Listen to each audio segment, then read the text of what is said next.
अस्सलाम वालेकुम बच्चों। Standard 9 Urdu medium maths 2 geometry सबक नंबर 3 मुसल्लस। इस सबक का बच्चों 3.3 मश का आपके सामने पेश है बच्चों। पहले बच्चों रहबर ई टेक, ये एक एजुकेशनल चैनल है। अगर आपने अभी तक इसको सब्सक्राइब नहीं किया है तो पहली फुर्सत में इसको सब्सक्राइब कर लें, ताकि जैसे ही कोई नया वीडियो यहाँ पे अपलोड होता है उसका नोटिफिकेशन आपको सबसे पहले मिल जाए। अगर आपको ये वीडियोज़ अच्छे लग रहे हैं तो आप इसे लाइक करें, अपने तमाम दोस्तों में शेयर ज़रूर करें बच्चों।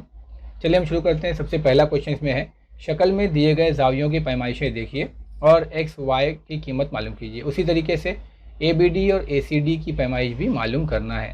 तो सबसे पहले हम यहाँ देखेंगे बच्चों, मुसल्लस ए बी सी जो छोटा मुसल्लस है ऊपर यहाँ पर ए बी सी में, यहाँ पर कता ए बी और कता ए सी पर सेम अलामत लगाए गए हैं। तो इसका मतलब इससे जाहिर होता है कि ए बी और ए सी जो है वो दोनों बराबर हैं।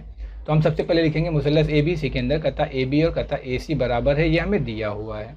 अब हम जानते हैं कि किसी मुसल्लस के अंदर अगर दो ज़िले बराबर हो जाएं, है ना, ए बी सी के अंदर अगर ए बी और ए सी दो ज़िले बराबर हो जाएं तो वो मुसल्लस मुतसावियुस साकैन हो जाता है। अगर मुतसावियुस साकैन हो जाता है तो उसके कायदे पर के दोनों भी ज़ाविये बराबर हो जाते हैं। तो उस बुनियाद पे हम लिख देंगे ज़ाविया ए बी सी और ए सी बी ये दोनों बराबर हैं, मुतसावियुस साकैन मुसल्लस का मसला। अब यहाँ हम देख रहे हैं कि ए बी सी ये जो है वो एक्स दिया हुआ है और ए सी बी ये जो ज़ाविया है वो 50 दिया हुआ है। तो ए बी सी की जगह पे हम x लिख देंगे और ए सी बी की जगह पर 50, तो हमें मिल जाएगा x बराबर 50। सिमिलरली हमारे पास दूसरा मुसल्लस है, मुसल्लस बी डी सी। यहाँ पे ये मुसल्लस बी डी सी छोटा मुसल्लस है, ये वाला बड़ा वाला। इसमें भी हम देख रहे हैं कि इसका कता बी डी और इसका कता सी डी दोनों पर सेम अलामात हैं, इसका मतलब ये दोनों बराबर हैं। तो हम यहाँ लिख देंगे कता बी डी और कता डी सी दोनों मुतमासिल हैं, दिया हुआ है।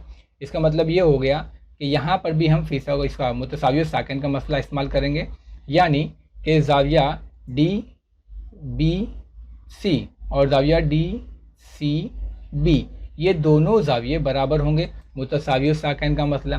अब यहाँ देख रहे हैं हम लोग डी सी बी ये y दिया हुआ है और डी बी सी ये 60 दिया हुआ है। तो यहाँ पे डी सी बी की जगह पे हम लिख देंगे y और डी बी सी की जगह पे लिख देंगे 60, तो हमें मिल जाएगा y बराबर 60। जैसे कि क्वेश्चन में पूछा गया था x और y की कीमत मालूम कीजिए, तो x और y हमको मिल गया। अब अगला सवाल है हमारा ए बी डी, ज़ाविया ए बी डी, ज़ाविया ए बी डी यानी यहाँ तक। अब अगर ज़ाविया ए बी डी है तो इसमें दो जो ज़ाविये हैं यानी ए बी सी भी है और डी बी सी भी है, तो हम क्या करेंगे दोनों को ऐड कर देंगे। ए बी डी मतलब A B C plus D B C. अब ए बी डी में ए बी सी जो है वो x है और x हमारे पास 50 है, जबकि ये 60 दिया हुआ है। तो इसमें हम डायरेक्ट लिख देंगे कि 50 प्लस 60 इज इक्वल टू 110, यानी कि ए बी डी आपको मिल गया 110। अब दूसरा है ए सी डी। अब ए सी डी हम लिखते हैं तो यहाँ पर भी देख रहे हैं हम लोग A C B plus D C B. इसमें ऊपर वाला जो ज़ाविया है 50 है और नीचे वाला जो है वो y है और y हमें मिला है 60, यानी यहाँ पर भी ये 50 प्लस 60 है। तो हम लिख देंगे 50 प्लस 60 इज इक्वल टू 110, यानी कि ए बी डी और ए सी डी दोनों की पैमाइशी हमको 110 मिलेगी। चलिए सवाल नंबर 2 देखते हैं। कायमतुज़ ज़ाविया मुसल्लस में वित्र की लंबाई 15 सम है, ठीक है 15 है इकाई। तो यहाँ मैंने एक मुसल्लस बना दिया, मुसल्लस ए बी सी। इसमें वित्र की जो लंबाई है वो 15 है। तब इसमें वित्र पर खींचे गया वस्तानिया यानी कि बी एम कितना होगा, ये बी एम पूछा है, वस्तानिया मतलब बी एम। चलिए हम पहले एक शक्ल बना लिए। अब हम लिखते हैं कि मुसल्लस ए बी सी में सबसे पहले ए बी सी, बी जो है वो 90 है क्योंकि यहाँ शक्ल में हमको दे दिया है सवाल में कायमतुज़ ज़ाविया मुसल्लस। तो कायमतुज़ ज़ाविया मुसल्लस में अगर ए सी वित्र है, वित्र की लंबाई है 15, तो अगर ए सी वित्र होगा तो उसके मुकाबिल का जो ज़ाविया यानी कि बी होगा वो 90 होगा। यहाँ हम लिख देते हैं कि ज़ाविया बी जो 90 है वो दिया हुआ है, क्योंकि यहाँ पे सवाल में कायमतुज़ ज़ाविया बोला है। अब इसने कहा है कि वित्र जो है वो 15 है, तो हम लिख देंगे वित्र की लंबाई और वित्र का जो नाम हमने शक्ल के हिसाब से दिया है ए सी वो 15 है। अब ध्यान देने वाली बात आपको ये है कि किसी भी कायमतुज़ ज़ाविया मुसल्लस में वित्र पर अगर कोई वस्तानिया खींचा जाए, वस्तानिया से मुराद है कि वित्र का जो वस्ती नुक्ता हो उससे मुकाबिल के रास को मिला दिया जाए, तो ये वस्तानिया बन जाता है। वस्ती नुक्ते से मिलने वाला खत वस्तानिया। तो इसकी लंबाई कितनी वही पूछा है। तो याद रखेंगे कायमतुज़ ज़ाविया मुसल्लस में वित्र के वस्ती नुक्ते से कोई खत खींचा जाए तो वो वित्र का आधा होता है। तो हम यहाँ लिखेंगे कायमतुज़ ज़ाविया मुसल्लस में वित्र पर खींचा गया वस्तानिया वित्र की लंबाई का निस्फ होता है। इसको हम मैथमेटिकल लैंग्वेज में लिखेंगे तो ये हो जाएगा बी एम, है ना। बी एम जो है हमारा वस्तानिया है, हाफ होगा किसका, अपने वित्र का, तो हम इसको लिखेंगे हाफ ऑफ AC। इसको जो हमने उर्दू में लिखा है AC को हम मैथमेटिक्स की लैंग्वेज में लिखेंगे। अब AC आपको दिया हुआ है 15, तो AC की जगह पे हम 15 लिख देंगे। अब इसको आप काटेंगे 15 को 2 से, तो 2 सत्ते 14, बचेगा 1, फिर 2 आशार्य लगा के 2 पंजे 10, यानी 15 का आधा आपको मिल जाएगा 7.5। तो हम लिखेंगे वृत्त पर खींचा गया वस्तानिया की लंबाई 7.5 इकाई है, क्योंकि यहाँ पे आपको सम या मीटर नहीं दिया हुआ है, इसलिए हम इकाई लफ्ज़ इस्तेमाल करेंगे। जब सम या मीटर दिया रहेगा तो हम सम या मीटर लिखेंगे, कोई भी नाम नहीं दिया रहेगा सम मीटर तो हम इकाई लफ्ज़ इस्तेमाल करेंगे। थर्ड क्वेश्चन है क़यामतुज़्ज़ाविया मुसल्लस PQR में Q जो है वो 90 है। यहाँ पे क़यामतुज़्ज़ाविया मुसल्लस PQR है, इसमें Q जो है वो 90 है। PQ जो है वो 12 है, ये जो PQ की लंबाई है 12 सम है, और ये जो QR है इसकी लंबाई 5 सम है।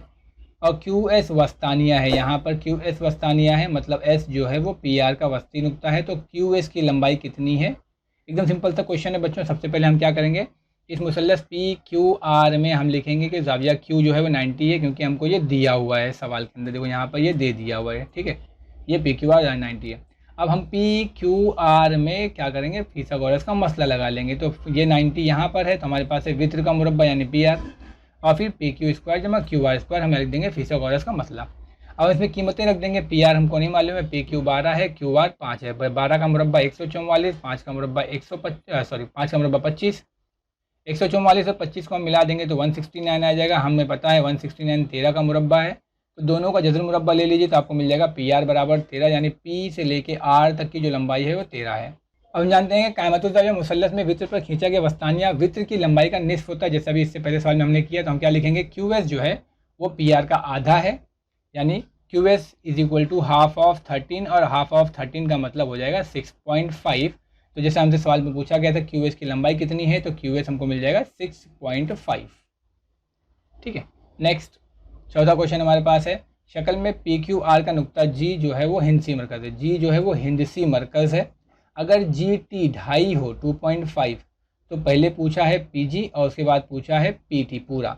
सिंपल सा क्वेश्चन है। सबसे पहले हम लोग क्या लिखेंगे कि GT आपको दिया हुआ है 2.5, ये दिया हुआ है।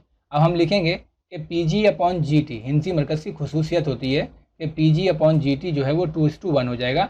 ये हिंदसी मरकज़ क्या करता है, इसके वस्तानिये को 2:1 की निस्बत में तकसीम करता है, ये आपको याद रखना है। हम लिख देंगे कि PG/GT यानी 2:1 मतलब 2/1। अब PG अपने को पता नहीं है, GT की कीमत हमारे पास है 2.5। अब इसको क्रॉस मल्टीप्लाई कर दो तो PG × 1 = 2 × 2.5। तो PG का PG और 2.5 दूनी 5, यानी हमको मिल जाएगा PG बराबर 5, जैसा सवाल में पूछा था PG। अब PT का मतलब है यहाँ से लेके यहाँ तक पूरा, यानी इसमें PG जमा GT करेंगे तो हम PT = PG जमा GT कर देंगे।